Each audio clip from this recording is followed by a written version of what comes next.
What's up guys, Mr. Bazy here, and today I'm bringing you the second part in this series of best class setup, which is going to be the best SMG class setup. And once again, I've got two guns here for you.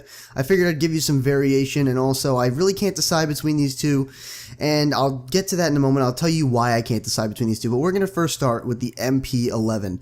Now this gun is extremely good. It's got a super high fire rate, and I'm going to show you guys the stats of each of these weapons, and I'm going to tell you why I'm going to disregard them, but I will show you the stats and just compare them really quick. But I do want to do a quick overview of why I think that the stats don't really matter with these guns.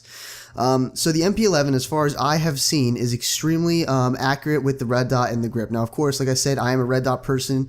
That could vary for you. You don't have to use red dot, but I just feel like it increases the performance, it increases my sight picture, and just allows me to see things easier. Plus, the iron sight on this particular gun is not too good.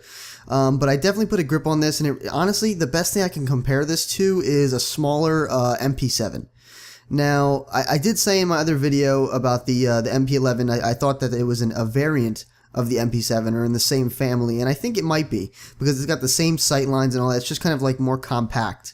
And now I have advanced rifling on there because it increases the range. And with an SMG, that is extremely crucial, considering that you want to get the absolute most damage as far as possible. Now, of course, you're not going to be long-ranging people with this or cross-mapping people, at least for the most part, but it definitely benefits from the advanced rifling. It's not something that is so minuscule that it doesn't matter. So in terms of what's actually good on this class is these two things. This is really huge. You don't need a stock on this. I was debating whether you need a stock, and you move quick enough already, and I feel like the extra range and the added recoil control is more beneficial than a teeny bit more movement. Plus, we also got lightweight on. I'm a big fan of lightweight.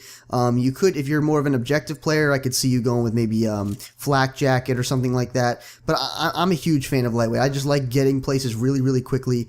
And like I said, despite the stats that I'll show you in a moment, I will compare them at the end. But despite the stats, this thing shoots so fast, and anything up close is going to get absolutely obliterated. Mid-range is, probably, it'll probably be just as good, not as good, but it'll be somewhat the same as long as you have advanced rifling on. If you don't, you're going to notice a little bit of a dip, and that's where the other SMG comes in if you're on a slightly bigger but close range map. Of course, I've got fast hands. You could use gung-ho. I haven't really had too much experience with this. I feel like fast hands is just so much more useful just because of the exo abilities, the ability to use your exo launcher faster, especially considering what I've got on this class, and I'll explain my reasoning behind that in a moment. And the perks are exactly the same, so I'm not going to go over them again on the other one. But in terms of SMG, this is what I like to use. Of course, you're going to want to use blast suppressor because you're going to be moving really fast. You're going to be jumping stuff. You're going to be exo movements out of the way and all that stuff. So blast suppressor, you're going to want to have that on so they can't see you on the mini-map. Of course, you're going to want toughness because you want as much stability as possible. You really want to land your shots with this thing. The whole point is that you have extra fire rate. The whole point is that you're just running and gunning, and you need to do it as best as possible. So toughness is a must here. Plus, honestly, there's not really anything else good other than hardline. And if you're playing competitive, hardline is more than likely going to be banned. I guess you could have scavenger, but if you're playing your objective role good enough, honestly, I don't see you really staying alive long enough for scavenger to benefit you too well. So I've got exo overclock. It really complements that lightweight. If you're playing more of an SMG kind of rush class, you could, or if you're playing more of like a search and destroy like kind of rush class, you can go with exo mute. But honestly, exo overclock seems to be doing the best. Of course, you can also use exo stim. It depends on what game type you're playing, whether or not this actually is banned or not, because I'm pretty sure it'll be banned in competitive. They haven't released any competitive rules yet, and I'll be posting a video on that later on, so that you can have that to look forward to. And none of the other ones really interest me, honestly. Exo ping, I guess, would be okay. Trophy system, I don't know. You could easily just put on blast shield.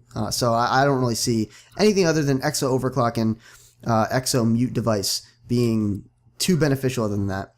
So now I have the stun grenades. Now, this is why I have fast hands, because when you're using an SMG class, the point is to get right in their face. And the cool thing about stuns in this game, which might not be cool to some people, but definitely are good for this class, is it blinds, disorients, and slows enemies. They also can be manually detonated, which is important. Blinding and disorienting is really what And the disorient thing it's pretty much, it ties into the blinds thing. The slow enemies is what you want. The slow enemies is the key part in the stun grenade aspect here, because what you're going to be doing is you're going to be running around, you pop one of these around a corner and you just exo boost to the right or left, and you just clean the kills up. So these are the exact same on both of the SMGs, because I just feel like in terms of getting to where you need to go, and then when you get there being the most beneficial to your team, these just seem like the best thing. I mean, frags are more like a main slay thing. When you're using an SMG, you just kind of have that momentum on your side. So I feel like stun grenades are a little bit of a better choice when you're using SMGs. Now, I left the kill streaks blank, and of course you'll see that the perks or the points in this class are all used up. And you can vary with this. I tend to not use my kill streaks, honestly, and if you're playing your objective role right, you're not going to really be dying, you're not going to really be staying alive long enough to get your kill streaks. But I'm telling you right now, if you use this class, this is just a kill whore kind of class. You're just going to rack the kills up with this setup in terms of the perks and the exo ability and the launchers. So I'm going to move on now to my second SMG choice, which is the ASM1. Now, really quick, there was a little bit of bias in the very beginning when I was using this, because I am a huge fan of old school guns, and this, if I'm not mistaken, is kind of like a modernized version of the Tommy gun.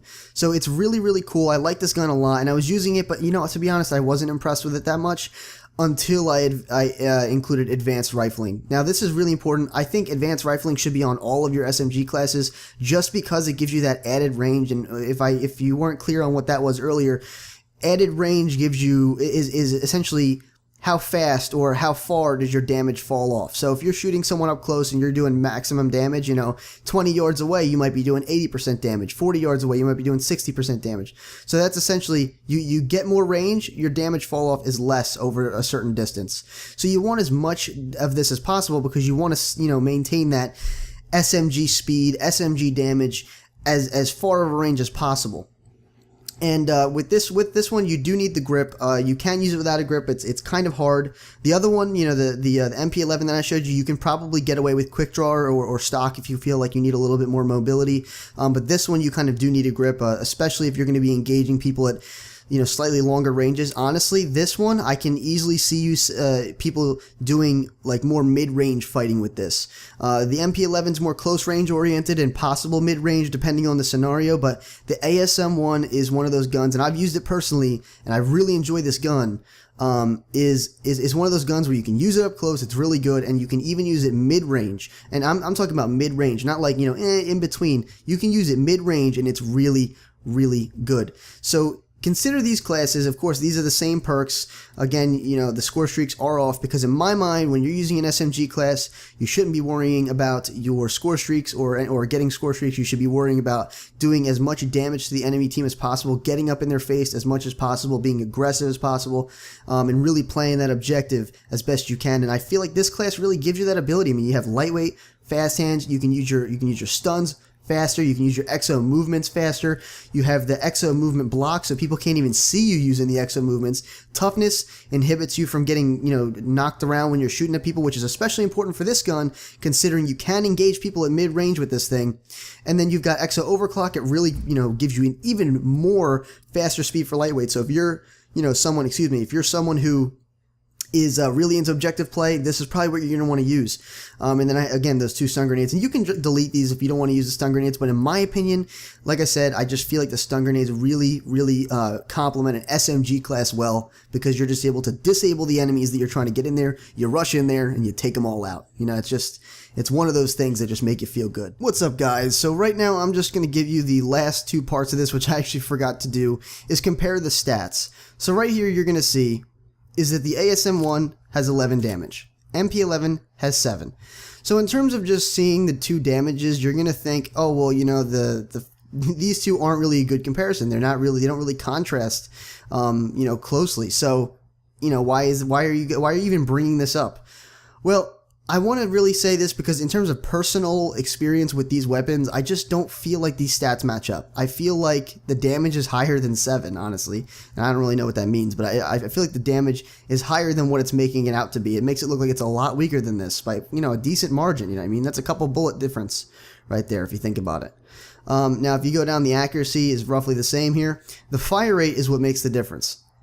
These are only one fire rate apart. and I'm telling you right now that this has a higher fire rate. In terms of my experience, this seems to have a much higher fire rate. It's basically like shooting an Uzi versus shooting, I don't know, something like a, it's really hard to describe. I want to say like an MP5.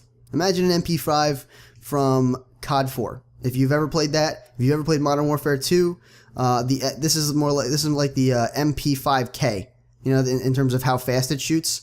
These guns really, honestly, they're really good. But in terms of these stats being, are these stats accurate to portray the guns? No, I don't think so. I really just don't think so. The ASM one definitely has better range in terms of, in my opinion, at engaging people at further ranges, where this is more of a, you know, you want to use this on the smallest map possible to just destroy people up close. You want to use this on objectives. You want to use this in hardpoint, you know what I mean? And you have to be in the hardpoint, of course, is what I'm talking about with this. With this one, you might want to use this as support, OBJ or OBJ itself for like CTF or something like that. So I can see this easily being a good search and destroy class here. This is like a really good rush class. If you can get a good rush with this would be amazing for search.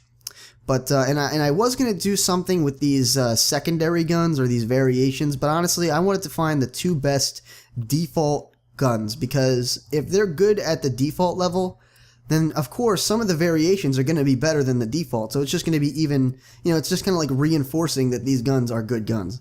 But I hope you guys enjoyed this video. I really do. I really did put a lot of thought into SMGs. I use these a lot. I'm not much of an SMG player, but I do appreciate the value of a good SMG, because I'm not afraid to pick one up and use one when I need to, you know, when I need to use one. So I hope you enjoyed. Rate the video what you think it deserved. Subscribe if you'd like to become a Sage in Training today. And as always, this has been Mr. Basie, your favorite Sage, and I'll see you guys in the next video.